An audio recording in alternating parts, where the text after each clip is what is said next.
Yo tout le monde, c'est Alex. Je vous retrouve aujourd'hui pour une nouvelle vidéo et c'est un petit point lecture.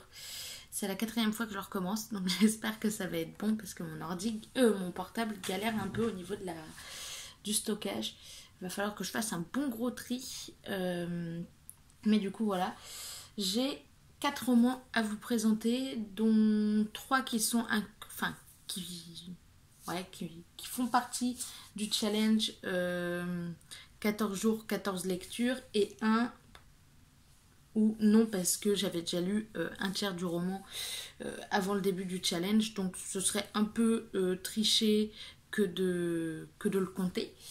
Euh, j'ai pris un tout petit peu de retard dans le challenge, je vous en reparlerai, mais après c'est pas énorme, c'est juste vraiment un tout petit chouïa. Chouïa, mais voilà du coup. Donc le premier roman, c'est Deuil de miel de Franck Tillier, paru chez Pocket. Donc il est paru en 2006, il me semble.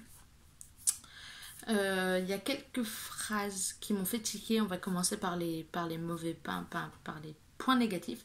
Il y a quelques phrases qui m'ont fait tiquer, notamment la façon dont on parle des femmes parfois. Ça me, ça me crispe un peu. Après, le roman date d'il y a 15 ans, donc il y a des choses qui passaient à l'époque et qui passent plus maintenant. Alors c'est probablement ce qui me fait un peu tiquer. Donc on suit Franck Charcot pour sa deuxième enquête. Donc c'est puisqu'il fait partie d'une série de livres. Le premier c'était Train d'enfer pour Ange Rouge, que j'ai lu il y a 2 ans maintenant, je crois. Donc là, on retrouve Franck Charcot qui doit enquêter sur la mort d'une femme qui est morte rongée de l'intérieur par des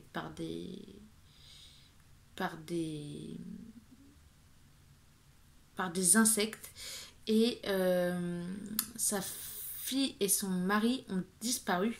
Donc du coup, il y a toute une course contre la montre qui commence. Euh, En parallèle, on a aussi la vie de Charcot, et on découvre des choses dessus au fil des pages, ce qui est pas mal, mais qui d'un autre côté est quand même surprenant. J'ai été surpris par la fin. J'ai hâte de lire la prochaine enquête avec Franck Charcot. C'est pas le prochain de la série, c'est celui d'après, c'est Syndrome E, il me semble. Mais du coup, voilà, j'ai hâte de le lire pour vous dire ce que j'en ai pensé. Je peux difficilement vous parler du coup de ce qui se passe en parallèle de la vie de Charcot, enfin de ce qui se passe dans la vie de Charcot, parce que je risquerais de vous spoiler Train d'enfer pour Ange Rouge, et que c'est pas mon but. L'enquête est rondement menée, enfin l'enquête est menée d'une main de maître. Franck Tillier arrive à nous happer dans le roman très rapidement. La preuve, c'est que j'ai lu un tiers du bouquin la semaine dernière, et que hier je l'ai terminé, donc j'ai lu pas loin de 200 pages hier. Donc je suis plutôt fière de mon avancée, sachant que je le lis en parallèle avec une amie, donc c'est pour ça que je mets un peu plus de temps à lire les suites de la saga. Je crois que le prochain, ça doit être La mémoire fantôme, et c'est avec Lucie Bell, donc qui finira par rejoindre Charcot à un moment. Mais du coup, ouais, j'étais dedans, j'étais dans l'enquête. On voulait toujours en savoir plus, et c'est ça qui est génial avec la plume de Franck Tillier, c'est que quand on est lancé, on s'arrête plus. Mais après, ouais, il y a parfois quelques phrases qui font un petit peu tiquer, hein, on va pas se le cacher. Ensuite, j'ai lu Comment j'ai arrêté de manger les animaux de Hugo Clément, paru chez Le Point. Il a dû paraître 2019-2018. Je suis en train de regarder si je l'ai, mais je suis pas persuadée que j'ai la date de parution. Mais en gros, c'est un livre qui témoigne et qui enquête également 2019, c'est ça. C'est un livre qui, du coup, c'est son témoignage, mais aussi une enquête sur les conséquences de l'élevage intensif, sur le fait que les animaux ressentent des émotions et sont des êtres sensibles autant que nous, et sur le fait qu'on n'a pas besoin ni de viande ni de poisson pour vivre. On se débrouille très bien avec des substituts. Et c'est une enquête vraiment qui m'a beaucoup touchée, hein, on va pas se le cacher. Et du coup, ça m'a confortée dans l'idée que que j'arrête de manger de la viande. Que j'arrête de manger de la viande. Et ouais, non, c'est... Il nous pousse à nous remettre en question, déjà pour commencer, et à voir les animaux sous un autre angle. Vraiment sous un angle très différent. On découvre des facettes des animaux qu'on ne connaît pas. Et vraiment, je l'ai lu hyper rapidement. Je l'ai lu samedi, en fin d'après-midi, et je l'ai fini dans la soirée. Mais du coup, voilà, je ressors mon petit carnet parce que... Voilà. Ouais, c'est une véritable prise de conscience. Ce bouquin, c'est un énorme coup de poing qu'on se prend. Et malheureusement, c'est la réalité. Et ouais, moi, ça m'a juste conforté dans l'idée. Ça a juste confirmé mon idée que je voulais devenir végétarien. Donc voilà,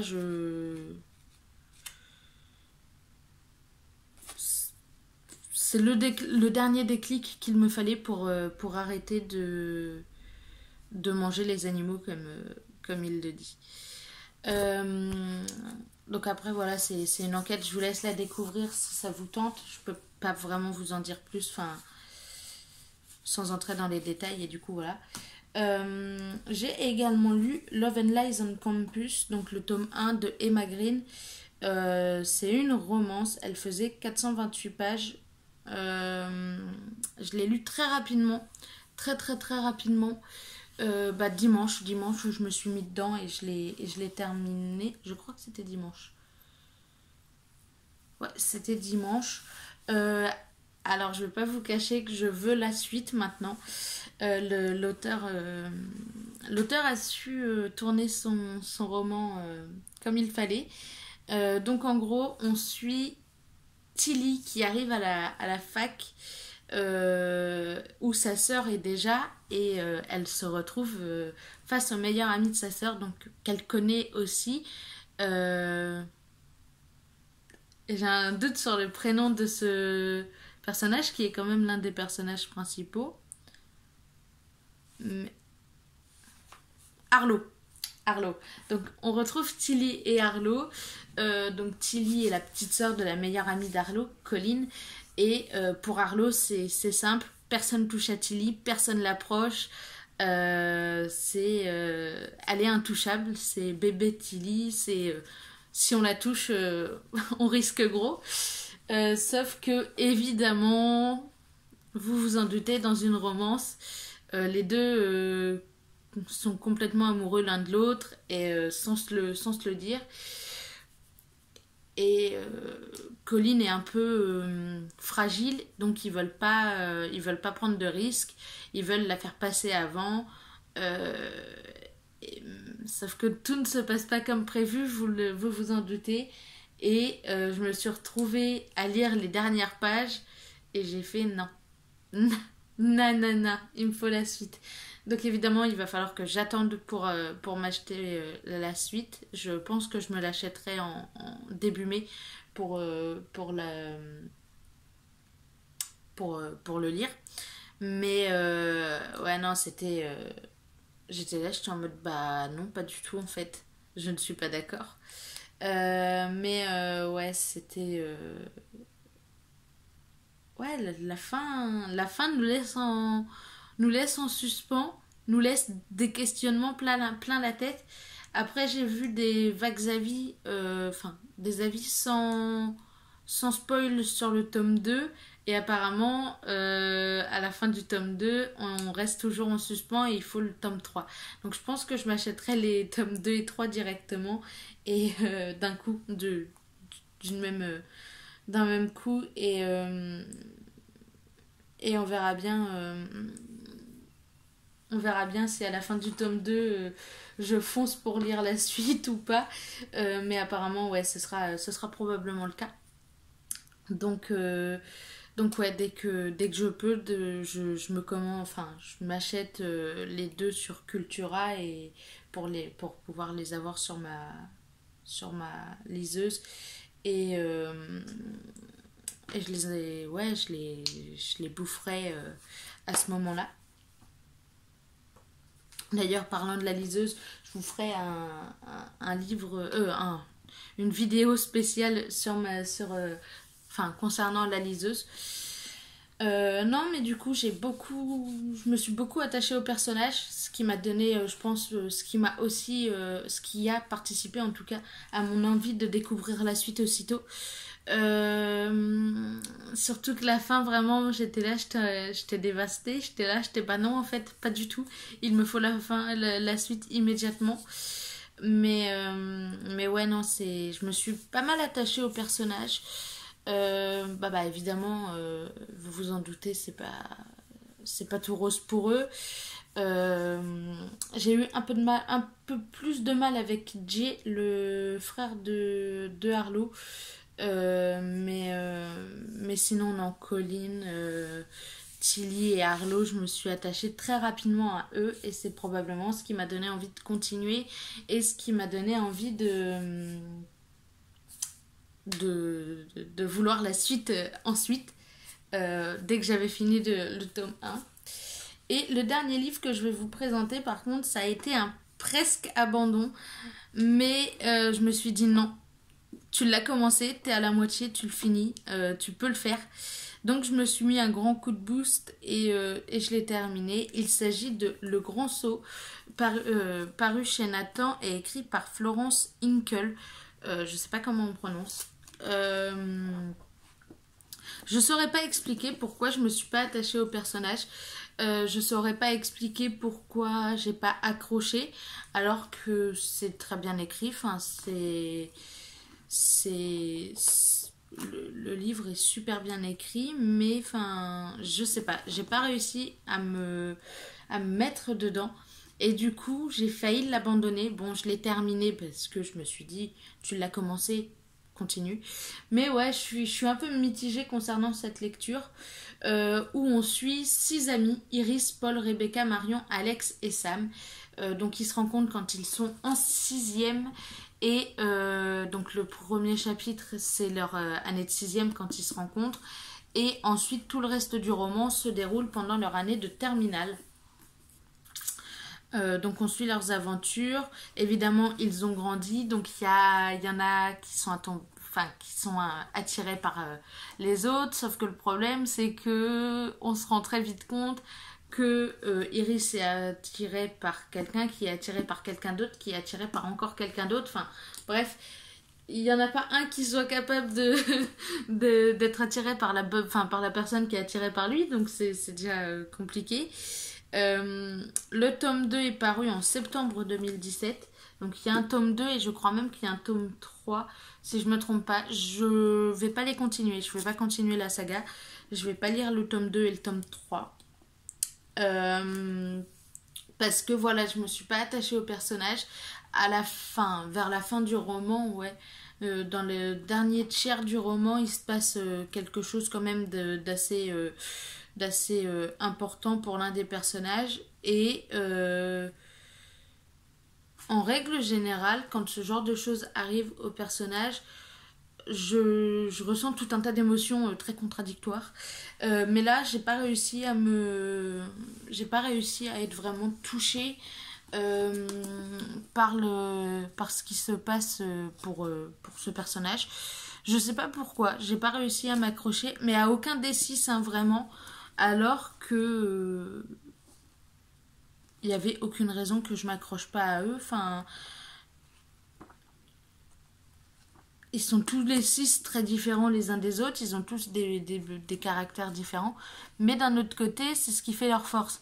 Et je pensais que j'arriverais à m'accrocher, que j'arriverais à apprécier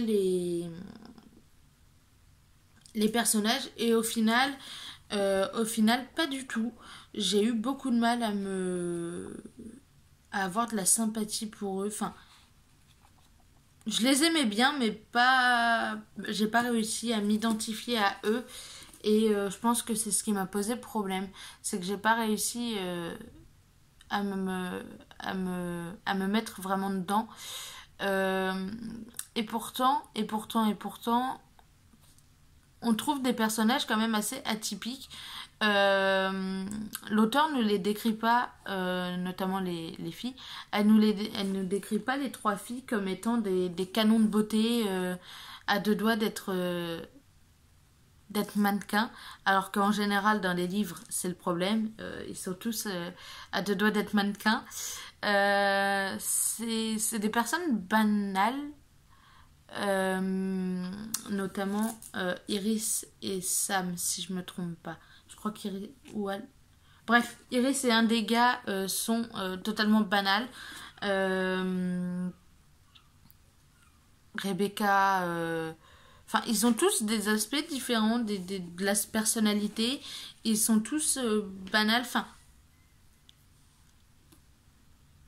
je sais pas, j'ai pas réussi à m'accrocher, ça me stresse de pas avoir réussi, alors que l'auteur écrit très bien et que je suis sûre que la suite de la saga est très bien. Euh, je pense que si ça avait été Love and Lies on Campus, enfin avec les personnages de Love and Lies on Campus, euh, je pense qu'une fin comme enfin, comme celle du Grand Saut, je me serais dit mais il me faut la suite aussi. Mais là avec les personnes, avec les six énergumènes là, j'ai pas réussi à m'attacher à eux et du coup la fin m'a pas donné plus envie que ça de continuer, alors que je sais qu'en temps normal j'aurais eu envie de lire la suite. Mais là ouais, je me suis pas attachée au personnage et du coup la fin m'a fait ni chaud ni froid quasiment. Donc voilà. Donc voilà, voilà, ça a été une déception. Je pensais que j'aimerais bien et au final, bah pas tant que ça. C'est bien écrit, mais voilà, l'attachement au personnage n'est pas là et j'ai pas, enfin, je vais pas me forcer à lire les tomes 2 et 3, ça servirait à rien à part à me crisper. Mais du coup, voilà, je suis déçue de ne pas avoir apprécié ma lecture. Mais ce sont des choses qui arrivent, on ne peut pas aimer tous les romans qu'on lit. En général, quand j'achète un roman, je sais que je vais l'aimer. Mais ouais, non, celui-là, j'ai pas réussi. Bah, je l'ai pas acheté, je l'ai pris à la bibliothèque. Mais je n'ai pas réussi du tout à me mettre dedans, à m'attacher au personnage. Je l'ai fini assez rapidement quand même parce que ça se lisait quand même assez vite. Nathan, les brochets Nathan, c'est écrit quand même relativement gros. Donc je l'ai lu quand même assez vite. Mais du coup, ouais, non, je lirai pas le tome 2 et le tome 3. C'est dommage. Mais voilà. Donc, c'en est terminé de ce petit point lecture. Je vous retrouve très bientôt pour un nouveau point lecture. Je sais pas exactement quand parce que ça dépendra de mon rythme de lecture. Mais dans la semaine, vous en aurez un autre, étant donné que là, aujourd'hui, je compte terminer Elana. Et je pense que ça va se faire vite. Je pense que je vais bouffer les 160 pages qu'il me... Je crois qu'il me... Ouais, ça doit être ça. Il me reste, voilà, c'est ça, 155 pages à lire. Je pense que je vais les bouffer et que ensuite je vais essayer de... Là, mon programme du jour, voilà, c'est ça, c'est finir Elana et lire un roman en entier pour rattraper mon retard d'hier, du coup, puisque samedi, j'en ai lu un. J'ai lu Comment j'ai arrêté de manger les animaux. Dimanche, j'ai lu Love and Lies on Campus. Et lundi, j'ai lu Le Grand Saut. Mais hier, j'ai pas du tout... Enfin, j'ai avancé Elana. Elana qui avait déjà bien avancé à ce moment-là. Je crois que j'en ai lu, mais pas loin de la moitié lundi soir. Après, je vais pas vous cacher qu'en faisant une insomnie lundi soir, c'était facile. Alors, attendez, je reprends mon petit bouquin. Mais du coup, ouais, c'est ça. Ouais, j'ai lu... Bah, lundi, j'ai lu les 150 dernières pages de Le Grand Saut que j'avais commencé dimanche.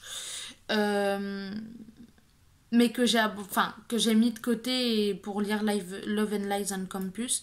Et j'ai lu 226 pages de Elana sur 440 pages. Et du coup, hier, voilà, j'ai lu Deuil de miel. Je me suis concentrée sur Deuil de miel. Donc ça fait quand même 367 pages. 376 pages, pardon, lundi pour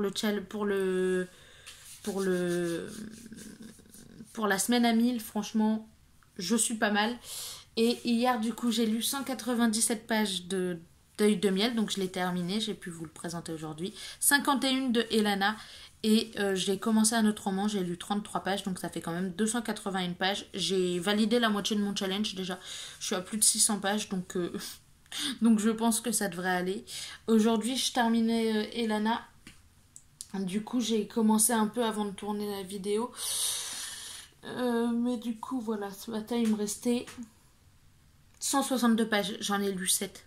J'ai lu 7 pages ce matin avant de me dire que j'allais vous tourner le point lecture.